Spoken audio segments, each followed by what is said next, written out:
वहां का जो स्टेट डिपार्टमेंट है, हमारा भी मुलाकातें हुए, उनके भी मुलाकातें हुए। उसके बाद मीडिया के इंटरैक्शन में उनका स्टेट डिपार्टमेंट के नुमाइंदे से सवाल पूछा गया कि क्या आप कश्मीर के कॉज में और भारत और पाकिस्तान का मसला में प्रेसिडेंट ट्रंप मीडिएट करने के लिए तैयार है।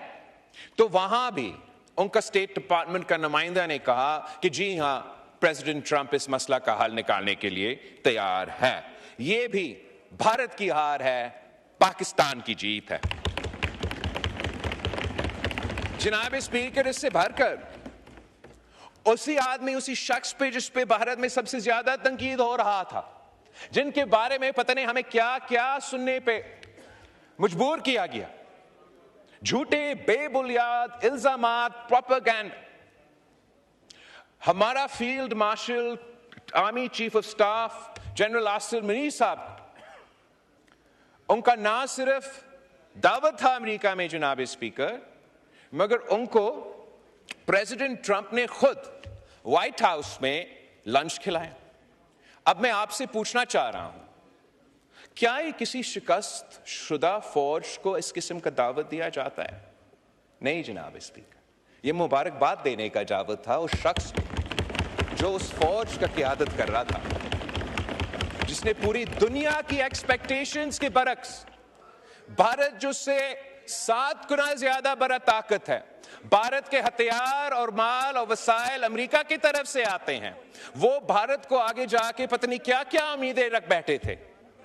उस कामयाबी का सिलसिले में वो लंच, ना सिर्फ वो लंच हुआ, आप प्रेसिडेंट ट्रंप के जो भी बयानात है उस लंच के बाद आप उस पर देख लें, वो आज भी नजर आ रहा है कि भारत का बयानिया, भारत हार चुके हैं, पाकिस्तान जीत चुका है, पाकिस्तान का बयानिया सामने है। आखिर जो दहशतगर्दी का इशू है जनाब स्पीकर, हम चाहते हैं कि जैसे हम इस मुल्क में दहशतगर्दी का मुकाबला कर रहे हैं, कि इस पूरे खित्ते से हम दहशतगर्दी का अगर हमने मुकाबला करना है तो वो नामुमकिन होगा अगर भारत और पाकिस्तान बात भी नहीं करेंगे आपस में। अगर दहशतगर्दी के सिलसिले में हमारा कोऑर्डिनेशन नहीं होगा तो पाकिस्तान में और भारत में ये दहशतगर्दी का मसला बढ़ता रहेगा। भारत का यह कोशिश है कि दहशतगर्दी को सियासी तौर पर इस्तेमाल किया जाए और पाकिस्तान को नुकसान पहुंचाया जाए। और हमारा यूके और ईयू के दौरे के हिस्से में हमें यह पता लगा कि भारत का यह भरपूर कोशिश था कि फैटिफ, जब मैं वजीर खारजा था पाकिस्तान, फैटिफ की ग्रे लिस्ट से व्हाइट लिस्ट पे पहुंच चुका था और उसका एक रिव्यू चल रहा था। तो भारत का पूरा कोशिश था कि इस लड़ाई के नतीजे में, इस जंग के नतीजे में, इसी राउंड में पाकिस्तान को व्हाइट लिस्ट से एक बार फिर ग्रे लिस्ट किया जाए। मगर मैं एक बार फिर हमारा फॉरेन ऑफिस को, हमारा वजीर आजम को और उनकी पूरी टीम को मुबारकबाद देना चाहता हूं कि भारत नाकाम रहा, उनकी तमाम कोशिशें नाकाम रहे और इस मैदान में भी पाकिस्तान जीत चुका, भारत हार चुका।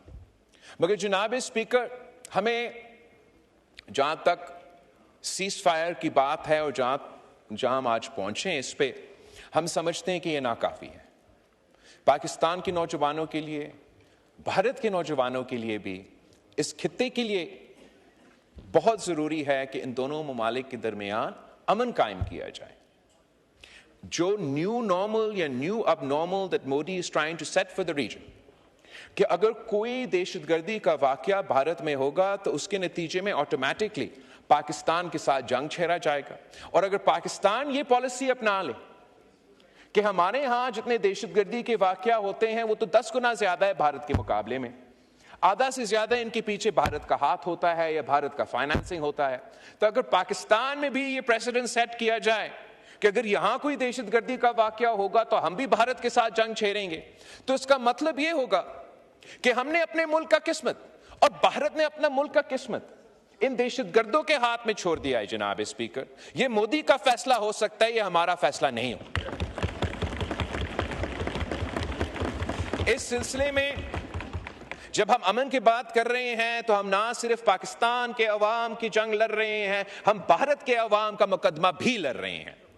मोदी का फायदा में जंग है, मोदी के फायदा में दहशतगर्दी है, मोदी के फायदा में ये सिंतास मुआहदा और ये सारे फैसले हो सकते हैं, मगर पाकिस्तान के अवाम का फायदा और भारत के अवाम का फायदा सिर्फ और सिर्फ अमन के सिलसिले में हो सकता है। जनाब, हम नस्ल दर नस्ल कश्मीर पे लड़ते आ रहे हैं, दहशतगर्दी पे लड़ रहे हैं। अब वो चाह रहे हैं कि आने वाले नस्लों, नस्ल दर नस्ल पानी की जंग आपस में लड़े।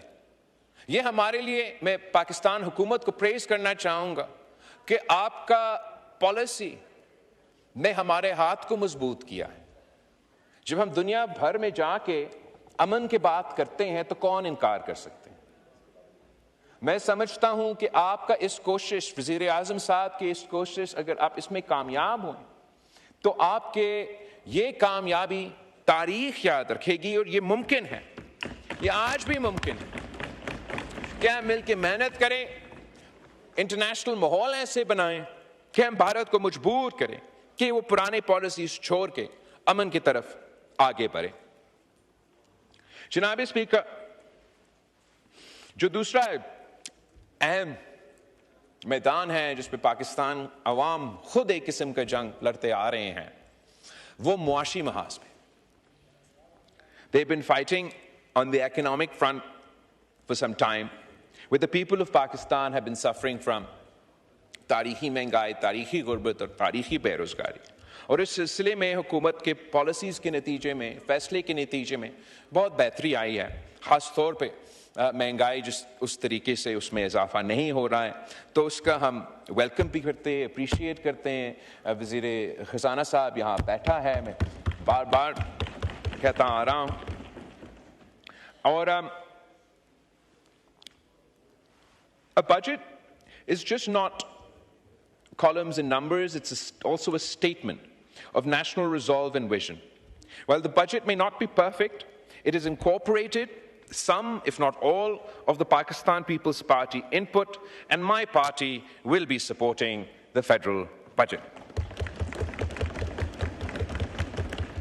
Last year, Mr. Speaker, the Pakistan People's Party was not timely consulted, and I want to thank the Prime Minister, the Foreign Minister and the Finance Minister for engaging with consultations with the Pakistan People's Party this time round.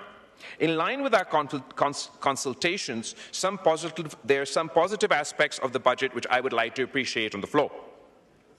जो हमारा दिफाई budget में 20% इजाफा हुआ है, अब in an ideal world, मैं तो चाहता कि अगर 20% डिफेंस स्पेंडिंग में इजाफा होना है तो नॉन कॉम्बैट डिफेंस स्पेंडिंग जो है उसमें कटौती करके हम ये करते।